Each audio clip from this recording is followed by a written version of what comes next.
Hello hi नमस्कार जय जगन्नाथ सांग मैंने तो आपण मैंने केमी अच्छा आशा करुच्ची आपण मैंने भगवान को देहरु भलरे थे।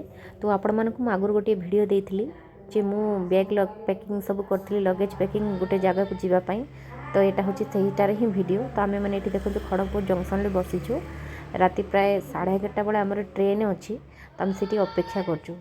आ राति 11:30 तो ट्रेन टी लेट था से 12टा बेले आम ट्रेन रे चढ़िलु। आ देखो ये आम ट्रेन रे चढ़ी परदिन राति पर एटार सकाळर वीडियो मुझे बसची जे ता अजांग सांगरे झील से बसची मो बो ये बसीचु।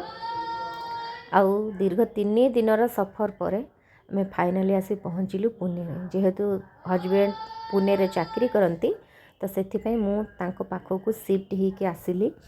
तांकर बहुत किसी प्रोब्लेम है से मत पाक आसवाक पड़ा। तो व्यस्त वितल बहुलता भितर मुझे तो भल से वीडियो करि पारनी। जदि मोर वीडियो किसी प्रोब्लेम थाए आपण मैंने कहे जे मोर कौन खराब बा भूल रहीगला। तापर आम गोटे कार पैकिंग करी माने बुक करी आसिलु आम रूम को। आर नेक्स्ट वीडियो जानापी मो सहित जोड़ी ही रुहंतु।